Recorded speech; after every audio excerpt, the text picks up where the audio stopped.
예, 두 분의 귀한 바이올린 찬양 감사드립니다. 이 시간은 북방 이스라엘의 죄라는 제목으로 말씀을 드리겠습니다. 특별히 여로보암 왕과 관련해서 말씀을 드리고자 합니다. 저희가 지난해 이어서 올해 주중 소그룹 시간에 선지자 왕을 읽고 있습니다. 저도 그 책을 읽으면서 참 많은 감동과 은혜를 받고 있습니다. 그 책 이제 다 읽고 개인적으로 정노의 계단 우리 다음 주중 소그룹 나눔 교재에 있죠. 그거를 제가 미리 지금 국가를 읽고 있는데 이 선지자 왕과 이 정노의 계단이 뭔가 연결점이 있습니다. 아주 많은 감동을 받고 있는데 다음에 또 이 정례 계단 읽을 거 생각하니까 또 많은 기대가 됩니다.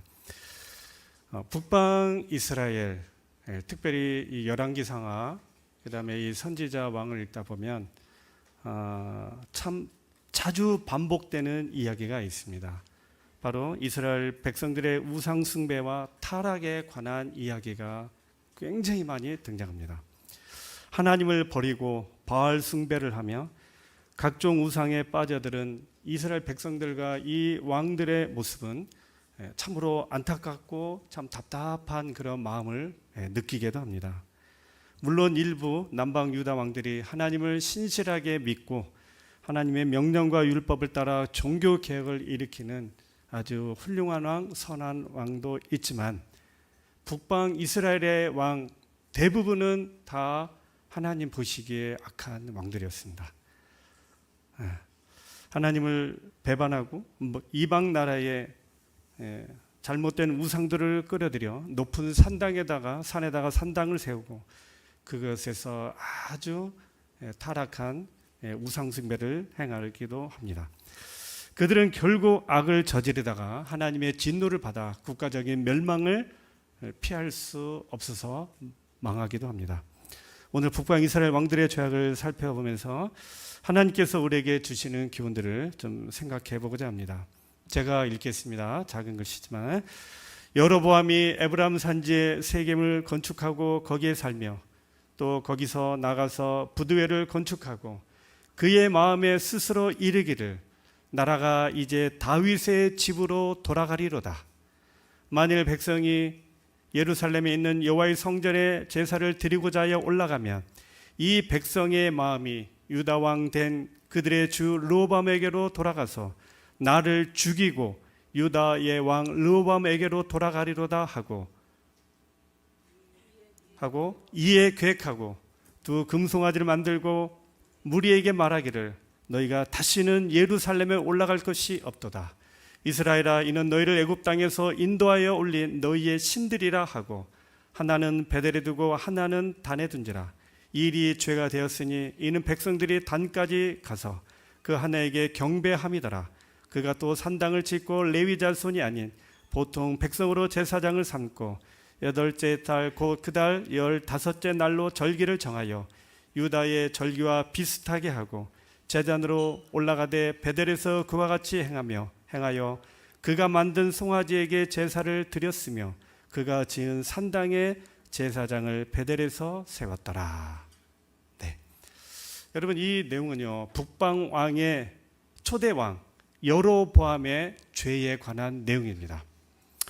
여로보암이 하나님의 선택으로 북방 이스라엘의 초대 왕이 되었는데 하나님 기대와는 전혀 달리 뭔가 잘못된 그런 선택들을 하는 것을 우리가 이 내용에서 보게 됩니다. 오늘 이 내용을 우리가 살펴볼 건데요. 원래 이스라엘 나라는 통일된 하나의 나라였습니다. 솔로몬 왕의 우상 숭배와 불순종으로 인해서 이 통일 왕국 이스라엘이 남방 유다와 북방 이스라엘로 둘로 나뉘어지게 됩니다.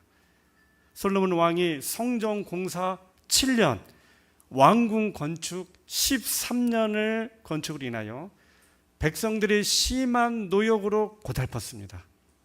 또 너무나 이 솔로몬 왕이 사치스러웠기 때문에 세금이 어마어마했습니다. 그래서 거기에 솔로몬 왕이 수많은 이방의 아름다운 여인들로 아내를 맞이하는데, 이 여인들이 자신들이 나라에서 섬기던 우상들을 또 다 가지고 와서 예루살렘 성에서 또 근처에서, 성전 근처에서 산당을 세워 우상 숭배를 하기도 했습니다. 이 결과로 솔로몬 왕 자신 역시 하나님을 버리고 우상 숭배에 빠지며 타락하게 되었습니다. 이 일은 하나님 보시기에 악했으므로 하나님이 진노하시고 솔로몬에게서 나라를 빼앗아 솔로몬의 신하였던 르호보암에게 이 북방 이스라엘 지역을 나라로 떼어주게 됩니다. 이 여로보암이 취한 북방 이스라엘은요, 이스라엘의 12지파 중에 10지파가 속한 큰 나라였습니다. 그런데 이 나라는 어떻게 됩니까? 기원전 722년 아수르에 의해 멸망당하는데요, 멸망당하기까지 19명의 북방 이스라엘의 왕이 존재했습니다. 그리고 남방 유다는 유다 지파와 이 베냐민 두 지파만이 속한 작은 나라였지만, 이 다윗의 정통성을 가지고 있는 나라였고, 또 예루살렘에 성전이 있어서 하나님 중심으로 제사와 예배를 드렸던 그런 나라였습니다. 기원전 586년 바벨론에 멸망당할 때까지 이스라엘 남방 유다는 20명의 왕이 있었습니다. 그래서 이 이스라엘은 이 남방 유다와 북방 이스라엘로 나눠지는데요, 오늘은 제가 이 북방 이스라엘의 죄와 멸망에 대해서 말씀드리고, 다음 시간은 남방 유다의 죄와 멸망에 대해서 말씀을 드리도록 하겠습니다. 이 내용을 알면 우리가 선지자 왕에서 읽었던 내용들을 우리가 좀 더 이해할 수 있을 거라 생각이 듭니다.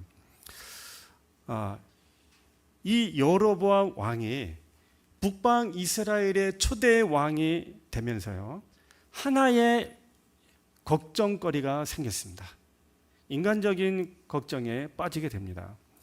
여러분, 이 북방 이스라엘은 남방 유다보다 2배, 3배 큰 나라였습니다.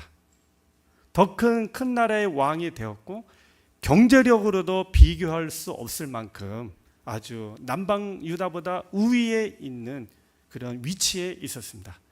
이스라엘의 북쪽은요, 비옥한 땅이 많았고, 또 평야와 호수까지 풍요로운 지역이 펼쳐져 있었기 때문에 이 북방 이스라엘은 경제적으로 아주 풍요로운 곳이었습니다.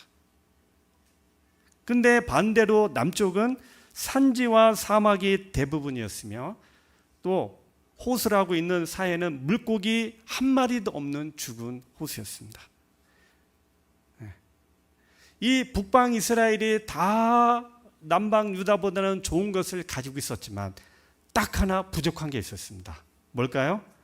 바로 하나님의 성전이 없었던 겁니다. 성전이 어디 있었어요? 남방 유다의 예루살렘에 이 하나님의 성전이 있었던 것입니다.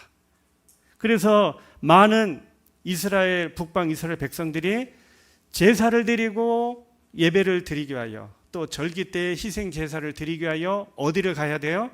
이 예루살렘을 가게 되는 것입니다.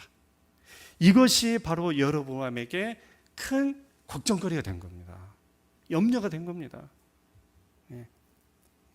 이 여로보암이 이 북방 이스라엘 백성들이 이 예루살렘으로 내려가면서 혹시 그곳에 가서 누구에게?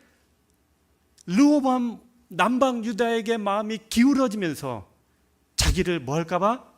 죽이거나 자기를 쫓아내거나, 자기 이 북방 이스라엘이 혹시 잘못될까봐 염려가 되고 걱정이 됐던 겁니다.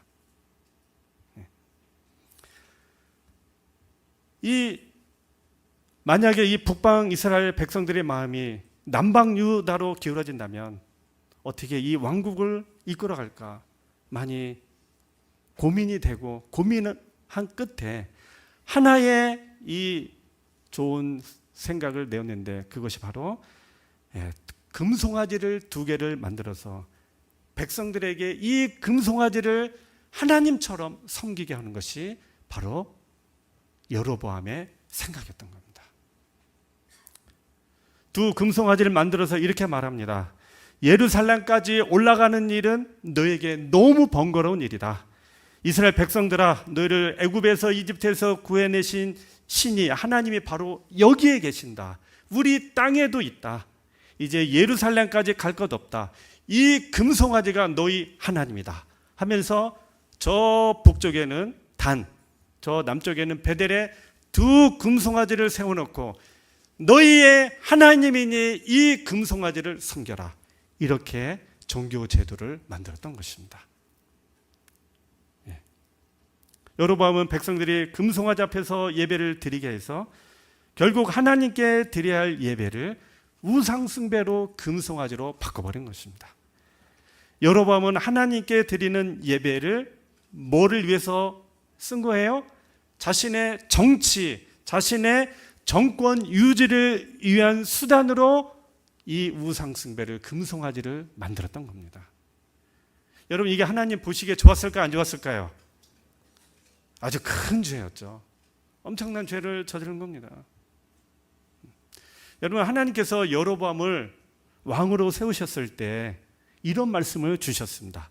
내가 너를 취하리니 너는 네 마음에 원하는 대로 다스려 이스라엘 위에 왕이 되되 네가 만일 내가 명령한 모든 일에 순종하고 내 길로 행하며 내 눈에 합당한 일을 하며 내 종 다윗이 행함같이 내 율례한 명령을 지키면 내가 너와 함께 있어 내가 다윗을 위하여 세운 것 같이 너를 위하여 경관집을 세우고 이스라엘을 내게 주리라. 여러분, 이미 여로보암 왕에게 하나님께서 뭘 약속했어요? 네가 내 명령과 율법을 순종하고 나를 잘 따르면 이 나라를 다윗 왕가처럼 든든하게 세워둘 것을 이미 약속했어요. 그런데 이걸 믿지 못하고 인간적인 걱정에 빠진 겁니다. 하나님의 말씀대로 하나님 뜻대로 순종하면 이 나라가 자기 대대우선 잘 세워질 건데 하나님의 이 약속은 말씀은 생각지 못하고 인간적인 걱정에 빠져 우상숭배, 하나님 나라를 금송아지 나라로 만들어버린 겁니다. 여러분, 큰 죄를 진 것 같죠? 그렇죠? 두려움과 인간적인 계산에 사로잡혀서 결국 금송아지를 만들고 우상숭배의 길로 들어섬으로써 하나님의 약속을 잃어버리게 됩니다. 그리고 북방 이스라엘의 모든 왕들이 이 길을 따르게 됩니다. 이 여로보암의 죄는 정말 심각한 죄악이었습니다. 베델과 단에 2개의 금송아지를 세우고 이는 너희를 애굽에서 인도하여 낸 신이라고 선포하여 출애굽 사건에서 나타난 하나님의 이 놀라우신 사랑과 인도하심을 왜곡하고 하나님을 금송아지로 대체하는 심각한 배교를 저지른 겁니다. 또한 예루살렘 성전 대신 지방 산당을 세워 백성이 분산된 장소에서 제사하도록 하여 하나님께서 가르쳐 주신 성전 중심의 제사 제도를 체계를 무너뜨린 겁니다. 하나님께서 선택하신 레위 지파가 아닌 일반 백성을 제사장으로 세워 하나님의 성전 제도를 또 무시하는 겁니다. 더 나아가 유다의 장막절과 유사한 절기를 임의로 8월 15일에 제정하여 백성을 혼란케 합니다. 하나님의 명령을 거절하고 민족의 분열을 조장하게 된 겁니다. 이처럼 여로보암의 죄는 단순한 개인의 잘못이 아니라 북방 이스라엘 나라와 또 백성 전체를 하나님으로부터 멀어지게 만든 아주 체계적인 배교의 행위였던 겁니다.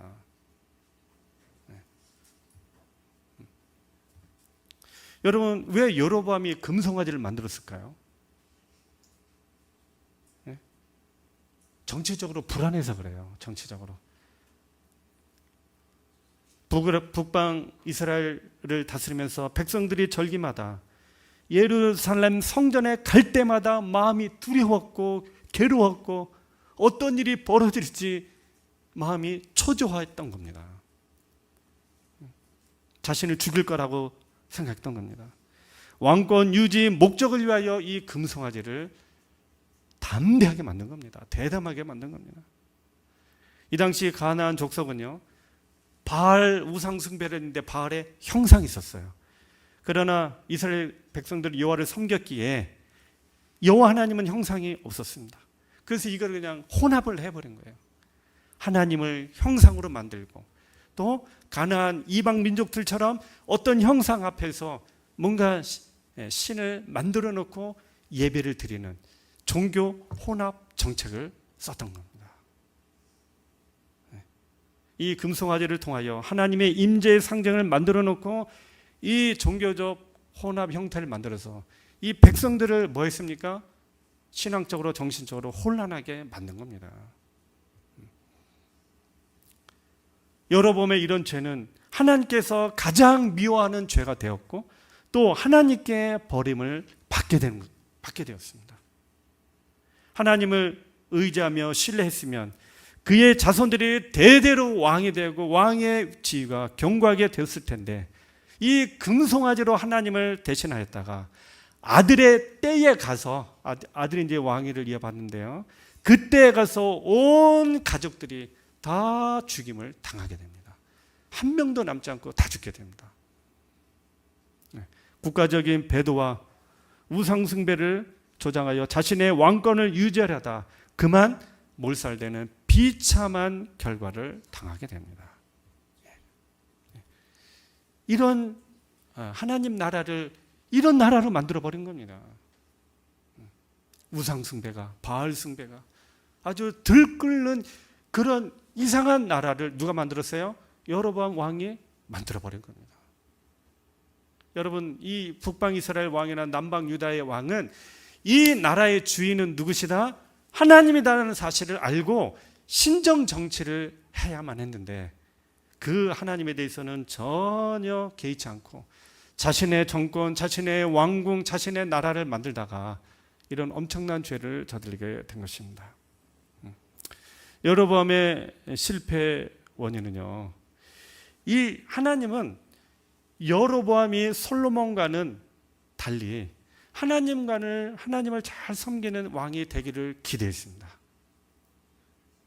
그러나 이 여로보암은 하나님의 기대를 완전히 저버렸습니다.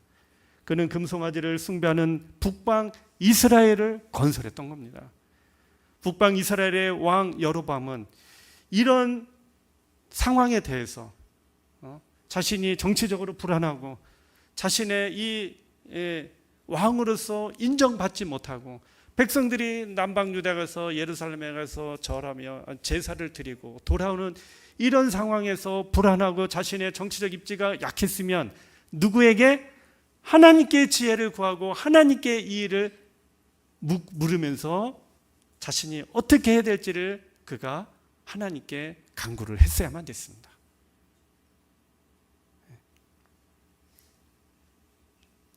그러나 여로보암은 끝내 하나님의 뜻을 구하지 않았던 겁니다. 여로보암은 왕권을 유지하기 위하여 하나님을 버리고 우상을 선택한 겁니다.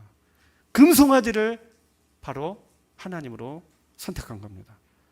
여로보암이 단지 우발적으로 우상 숭배를 한 것이 아니라 계획적으로 우상을 만들고 북방 이스라엘의 우상 제도를 만들어서 자기를 유지하려고 했던 것입니다.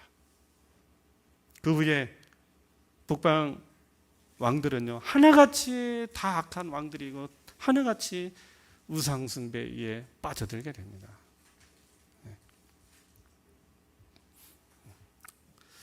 여러분, 이런 불신과 이런 인간적인 걱정은 여로보암을 초조하게 만들었고 결국 하나님을 배반하는 죄악된 길을 선택한 겁니다. 하나님의 말씀을 믿지 못하는 이 전형적인 모습은요, 두려움과 초조함으로 드러나게 되어 있습니다. 평안을 잃고 불안에 사로잡힌 인간은 인간 스스로의 방법을 고안하여 위로를 얻으려 하지만 그것은 헛된 시도일 뿐이라는 겁니다.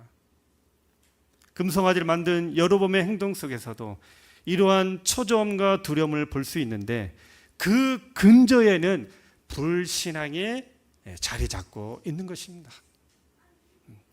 여러분, 이 불신앙은 결국 두려움과 초조함을 낳고 그 결과 임시 방편적인 허울 좋은 대안을 찾게 만든다는 것입니다. 이와 반대로 우리가 하나님의 말씀에 대한 굳건한 믿음이 있다면 초조함과 두려움과 연약함을 이기고 바로 하나님 편을 선택하여 참된 평안의 길을 찾는다는 것입니다. 여러분, 어쩌면 우리도 이런 삶을 살고 있지는 않습니까? 오늘 북방 왕 여로보암의 왕의 이 이야기는 이 왕의 죄와 실수가 뿐만 아니라 오늘 우리에게도 절실하게 해당이 되는 이야기들이라는 겁니다. 믿음이 있고 없고는 큰 차이가 있습니다. 맞습니까? 믿음이 있고 없고는 정말 이 다른 결과를 가져와요. 믿음을 잃으면 이는 곧 죽은 것입니다. 믿음이 고갈된 사람만큼 비참한 인생은 없습니다. 걱정이 들어오면 믿음이 달아나고 믿음이 들어오면 걱정이 달아나는 겁니다. 그래서 우리는 믿음을 배우기를 힘쓰고 믿음이 삶이 되도록 늘 기도하면서 하나님을 구하는 우리 모두가 되시기를 간절히 구합니다. 여러분, 믿음이 부족하면 참 고생해요. 믿음이 없으면 그것도 참 힘듭니다. 믿음이 없으면 왜 이렇게 생각이 복잡해지고 많아지는지 모르겠습니다. 믿음이 있으면 단순해져요. 하나님께서 도와주시고 함께 하시고 나의 길을 인도해 주는 생각으로 평안해지는데 믿음이 없으면 온갖 인간적인 생각이 이랬다 저랬다 했기 때문에 머리가 더 아픈 겁니다. 종교개혁자 마르틴 룰터는 이런 얘기를 했습니다. 하나님을 믿는다는 것은 무릎을 꿇는 것이다. 여로보암은 위기 때에 조급할 때에 무릎을 꿇고 기도하지 않고 인간적인 방법을 고안해낸 것이 바로 금송아지였던 것입니다. 여로보암이 무릎 꿇고 기도했다면 그의 운명은, 그의 나라는, 그의 후손과 백성들은 완전히 달라졌을 것입니다. 자주 하나님 앞에 무릎 꿇는 일은 모든 인간적인 실수와 실패를 없애고 모든 일에 가장 정확한 정답을 가지고 계시는 하나님의 인도하심을 받게 될 것입니다. 아멘. 네, 아멘. 하나님을 의지하고 하나님께 순종하는 것이 우리의 삶의 가장 큰 답이 되고 그것을 통해서 우리의 살 길과 갈 길을 찾을 수 있게 되는 것입니다. 여러분, 믿음이 왜 필요할까요? 우리가 여로보암의 실패를 바라보면서 우리는 믿음의 필요성을 깊이 깨닫게 됩니다. 이 여로보암의 일을 통해서 믿음은 우리의 삶을 지탱하는 가장 중요한 힘임을 알게 됩니다. 믿음이 없이는 쉽게 흔들리고 믿음이 없이는 하나님을 올바르게 섬길 수 없게 되는 것입니다. 믿음은 우리의 삶을 지탱하고 앞으로 나가게 하는 강력한 원동력 중에 하나가 됩니다. 믿음은 우리의 삶에서 핵심적인 역할을 해주게 됩니다. 믿음은 우리의 삶의 방향과 이정표가 되어서 우리의 인생이 늘 평탄할 수 없을 때, 때론 거친 폭풍우를 마주하게 될 때 든든한 닭과 같은 역할을 해주는 것이 바로 믿음인 것입니다. 여러분, 배에 닷이 없다면 얼마나 흔들리겠습니까? 폭풍과 거센 풍랑을 만날 때 아주 좌초가 될 수 있는 위기를 만나게 될 것입니다.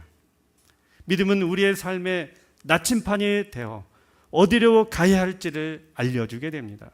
또한 넘어지고 실패해도 다시 일어나 앞으로 나아가게 해주는 힘이 바로 믿음이 되는 것입니다. 여로보암에게는 이런 믿음의 힘이 없었던 겁니다. 믿음은 우리의 행동을 이끄는 마중물이 되어줍니다. 믿음이 두려움을 넘어 선한 행동으로 나아가게 합니다. 믿는 만큼 보이고 또 믿는 만큼 행동하게 되어 있다는 겁니다. 믿음의 눈이 크면 크게 보고 또 믿음의 행동을 가지고 있으면 또 그만큼 큰 행동을 하게 되는 것입니다. 사랑하는 여러분, 하나님을 향한 믿음은 보이지 않는 길과 방향을 찾아주며 흔들리는 세상 속에서 나를 지켜주는 중심이 되어주고 우리의 소망과 구원을 현재화시키는 가장 큰 힘이 된다는 것을 믿고 믿음에 충실한 우리 모두가 되시기를 간절히 바랍니다. 여러분, 배의 평형수라는 거 들어보셨습니까? 들어보셨습니까? 이 50m 이하 소형 배는 이 평형수가 필요하지 않은데요. 대형 선박에는 이 평형수가 반드시 필요합니다. 이 평형수는 특히 국제항에 나서는 화물선, 유조선, 여객선 등에서 필수적으로 사용이 됩니다. 이 평형수. 배의 안전한 항해를 위해서는 매우 중요합니다. 이 평형수가요, 배의 무게 중심을 조절합니다. 이 배 바다 밑에 평형수가 있는데 선박이 짐을 싣거나 내릴 때 이 무게 중심을 잡아주는데요. 이 평형수를 채워 넣거나 빼내요. 배가 한쪽으로 기울어지지 않게 균형을 잘 잡아주게 합니다. 그리고 파도나 바람이 강할 때 배가 흔들리지 않도록 무게를 조절해야 합니다. 특별히 빈 배일 때는 또 공선일 때가 있습니다. 물건을 실지 않을 때는 이 평형수가 없으면 배가 너무 가벼워서 좌초가 되기 쉽다는 것입니다. 그리고 적절한 평형수는 이 프로펠러가 돌아갈 때 이 배가 이 프로펠러가 잘 작동을 해서 잘 전진할 수 있도록 또 그 역할을 도와줍니다. 그리고 이 배가 항구에서 짐을 싣거나 내릴 때 기울어지지 않도록 이 평형수가 이 정박할 때 안정되게 해주는 것이 바로 이 평형수라고 합니다. 여러분, 믿음은 바로 우리 인생이라는 배의 평형수 역할을 해주는 겁니다. 믿음은 눈에 보이지는 않지만 그것이 있을 때 우리를 흔들리지 않게 하고 끝까지 믿음의 항해를 할 수 있도록 도와주는 게 바로 믿음입니다. 삶의 폭풍 속에서도 믿음이 우리를 붙들어주며 하늘과 구원의 방향을 잃지 않게 하는 바로 영적인 균형의 힘, 바로 믿음이 우리에게 이 힘을 준다는 것입니다. 우리의 믿음은 마치 거친 바다를 항해하는 배의 평형수 같아서 삶의 중심을 붙들어 주는 것입니다. 세상의 풍랑과 유혹이 몰아쳐도 믿음으로 올바로 서 있게 되면 흔들리지 않고 우리가 하늘 끝까지 도달할 수 있게 되는 것입니다. 사랑하는 여러분, 믿음은 우리에게 정말로 소중합니다. 정말 귀하다는 것입니다.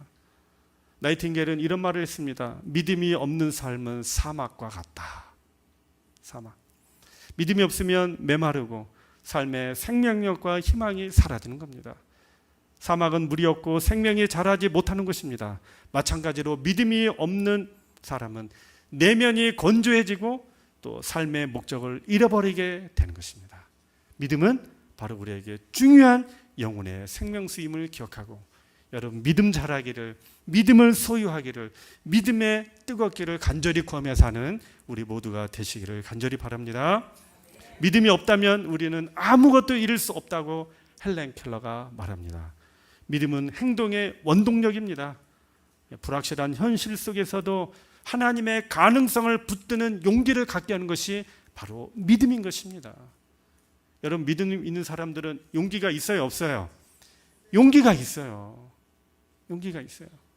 저희가 한 번은 2007년도에 몽골에 선교 여행을 목회자들이 한 12명이 가게 된 적이 있었습니다.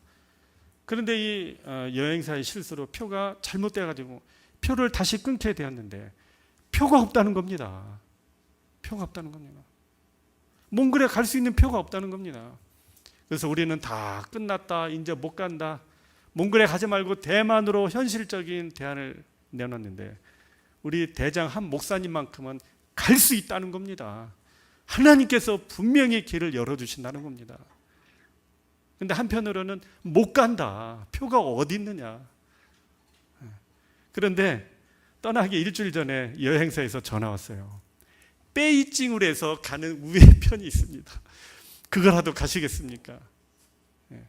10만 원 더 쌉니다. 그래가지고 거쳐서 이렇게 무사히 간 적이 있었습니다. 한 명은 간다고 그랬는데 그 한 명의 믿음대로 이렇게 간 것을 보게 됩니다. 믿음 있으면 이런 용기가 생기는 것 같습니다.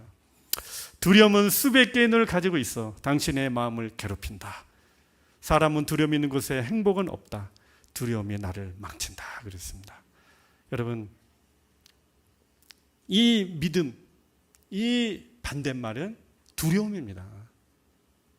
불신이라고도 말하지만 저는 이 믿음의 반대말은 두려움인 것 같아요. 우리 마음에 두려움이 있다는 것은 바로 믿음이 없다는 것입니다. 여러분, 두려움은 참 우리를 힘들게 합니다. 어렵게 합니다. 우리를 정말로 괴롭히게 하는 것이 바로 두려움인데, 이 두려움을 쫓기 위해서는 바로 뭐가 필요해요? 믿음이 필요한 겁니다. 믿음은 하나님께서 주신 약속을 의심치 않고 붙드는 힘입니다. 믿음이 없으면 두려움이 지배하지만 믿음은 두려움을 이기고 올바른 선택을 하게 하는 것입니다. 참된 믿음은 하나님의 말씀에 대한 뭐로 나타나요? 순종으로 나타나게 되어 있는 겁니다. 지도자의 이런 믿음은 공동체 전체에 영향을 끼치며 불신앙은 바로 공동체를 전체를 타락시킬 수 있다는 겁니다. 여러분, 오늘 우리의 이 좋은 믿음이, 선한 믿음이 내 자녀들에게, 내 교회에, 내 소그룹에, 내 주위에 선한 영향을 끼치는 우리의 믿음이 되기를 간절히 바랍니다. 여러분, 이런 여로보암의 이 불신이 참 안타깝게도 대물림이 되는 겁니다. 대물림이. 북방 이스라엘 왕들의 그 행위들을 이렇게 쭉 기록한 성경절이 있는데 이런 표현들이 많습니다. 그들 조상의 행위대로 여호와의 보시기에 악을 행하여 이스라엘로 범죄하게 한 느밧의 아들 여로보암의 죄에서 떠나지 아니한지라. 여러 왕들의 행위를 이렇게 표현하고 있어요. 또 여호와 보시기에 악을 행하여 이스라엘로 범죄하게 한 느밧의 아들 여로보암의 죄에서 평생 떠나지 아니하였더라. 어떤 왕에 대한 평가입니다. 느밧의 아들 여로보암의 죄를 따라 행하는 것을 오히려 가볍게 여기며 시돈 사람의 왕 에밧의 아들 딸 이세벨로 아내를 삼고 가서 바알을 섬겨 숭배하게 하고, 이스라엘로 범죄한 느밧의 아들 여로보암의 죄 곧 베델과 단에 금성아지 섬긴 전에서 떠나지 아니하였더라. 여로보암의 죄를 쫓고 떠나지 아니하였으므로. 여러 북방 이스라엘 왕들의 행위를 요약하는데요, 꼭 등장하는 게 뭐냐면 여로보암의 죄에서 죄를 쫓았고 따랐고 거기서 떠나지 않았다, 이 표현들을 쓰게 됩니다. 여로보암의 죄는 단순한 한 개인의 잘못이 아니라 북방 이스라엘 왕국 전체가 반복적으로 답습하고 반복하는 겁니다. 여로보암 이후로 모든 왕들이 여로보암의 동일한 길을 따라가며 하나님의 앞에 악을 행하게 되었고, 결국 이 배교와 죄가 누적이 되어서 북방 이스라엘의 큰 죄가 되어 멸망하게 이르게 됩니다. 북방 왕 이스라엘의 공통적인 죄, 여로보암의 죄를 쫓았더라. 여로보암의 죄에서 떠나지 아니하였더라. 이 편이 계속 등장합니다. 여러분, 남방 유다는요, 이 선한 왕들이 그래도 8명은 있었어요. 20명 중에. 정말 하나님 보시기에 선한 왕들이 있었어요. 그러나 이 북방 이스라엘은 어떻습니까? 19명 중에 단 한 명도 선한 왕이 없었습니다. 다 악한 왕들이었고 여로보암의 죄를 따라서 이방 나라들보다도 더 우상 숭배하고 더 반역하고 더 죄를 저질렀던 겁니다. 왕들을 이렇게 보면 제대로 죽은 왕은 딱 7명이고요. 나머지는 다 암살 당했거나 살해 당하거나 뭐 몇 개월 안 돼서 죽은 왕들도 수두룩합니다. 안타깝게도 이 이스라엘의 역사가 북방 이스라엘에서 정말로 이 반복적으로 답습되다가 한 나라가 비참하게 마지막을 맞이하게 됩니다. 참 이 왕들의 이 생애를 이렇게 보면은 제대로 하나님 앞에 올바르게 선한 왕이 한 명도 없이 이 나라가 하나님의 뜻을 이루지 못하고 종말을 구하게 됩니다. 여러분, 좋은 경험은 유전자의 선한 흔적을 남기고 잘못된 경험은 왜곡된 흔적을 남겨 삶의 후손의 삶에 영향을 준다고 합니다. 먹고 마시고 경험하는 모든 순간이 유전자의 운명을 바꾸는 힘을 가지고 있다고 합니다. 믿음 안에서 쌓아가는 좋은 경험들은 후성 유전 학적 변화를 통하여 더 깊고 더 풍성하고 더 좋은 믿음의 경험들을 가지게 합니다. 결국 우리의 삶은 뭐예요? 믿음의 경험들이 쌓이고 쌓여서 마저 쌓여지는, 만들어지는 유전적 이야기가 바로 우리 믿음의 이야기라는 겁니다.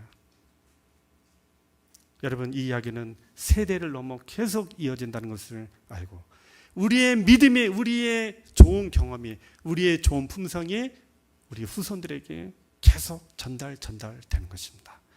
여러분, 이 아름다운 후성적 유전을 가지고 사는 우리 모두가 되시기를 바랍니다. 같이 읽겠습니다. 아무도 홀로 살 수 없고 자신의 죄로 자기 자신만 멸망시키는 자는 아무도 없다. 각 사람의 생애는 다른 사람들의 길을 밝게 하고 활기차게 하는 빛이 되거나 절망과 파멸로 향하게 하는 어둡고 쓸쓸한 가마가 된다. 우리는 다른 사람들을 행복과 영생으로 인도하거나 아니면 슬픔과 영원한 사망으로 인도한다. 그리고 만일 우리의 행위로 우리 주위에 있는 이들의 악한 세력을 강화시키거나 활동하도록 자극한다면 우리는 그들의 죄에 동참하는 자가 되는 것이다. 아멘. 저는 이 글에 굉장한 감동을 받았습니다. 우리 선지자 왕에 이런 내용이 있구나. 이런 내용을 어디 좋은 명언집에서 찾을 수 있겠습니까? 그죠? 믿음도 불신도 뭐예요? 영향력을 발휘하게 돼 있다는 겁니다. 우리의 좋은 믿음, 우리의 또 한편의 불신, 또 우리의 악한 가마가 또 영향을 끼친다는 것입니다. 우리가 어떤 영향력을 가지고 살아야 될지, 어떤 믿음을 가지고 살아야 될지를 우리에게 깨닫게 해주는 것입니다. 오늘 말씀을 줄이면서 북방 이스라엘의 멸망은 여로보암의 죄, 국가적인 우상 숭배, 금송아지를 만드는 일이었습니다. 이 금송아지와 바알 숭배는 이스라엘 백성들의 신앙 정체성을 붕괴시키고 결국 이스라엘을 멸망시킨 원인이 된 것입니다. 여호와의 신앙과 이교 신앙을 혼합해서 백성들의 믿음과 삶을 혼란시켰습니다. 참 안타까운 일이죠. 오늘날 우리도 참 세상의 가치관과 하나님의 말씀을 혼합하려는 유혹으로 세상 반 신앙 반에 빠질 수 있는 것을 보여주는 것입니다. 하나님은 이런 북방 이스라엘을 여전히 끝까지 사랑하셔서 선지자들을 통해 끊임없이 회개의 기회를 주셨습니다. 사랑의 선지자 호세아를, 또 아모스와 여러 선지자를 통하여 하나님께 돌아오도록 요청하고 요청했지만 이스라엘 백성은 바알 숭배에서, 우상 숭배에서 벗어나지 못한 채 하나님의 마지막 기회와 용서를 차버리고 이 기회를 저버리게 됩니다. 참 안타까운 일입니다. 그래서 북방 이스라엘은 끝내 하나님을 거절하고 돌아오지 못한 채 그 멸망을 고하게 된 것입니다. 말씀을 줄입니다. 여러분, 우리는 하나님께 대한 온전한 순종과 또 순수한 신앙의 모습을 가지고 살게 되기를 간절히 바랍니다. 여러분, 죄와 사탄의 유혹과 재물과 돈에 점령당한 이 세상 물질주의 사회에서 무너지지 않기 위해서는 하나님께 대한 온전한 순종이 필요합니다. 불신보다는 믿음의 힘을 가지고 믿음의 영향력이 있다는 것을 생각하고 하나님 편을 굳건히 선택하게 되시기를 간절히 바랍니다. 여러분, 세상 논리로 신앙과 믿음을 왜곡하지 말고 불신과 불순종으로 고생하지 말고 재림 신앙을 끝까지 유지하며 믿음으로 승리하는 우리 모두가 되길 바라면서 오늘 말씀을 마치겠습니다.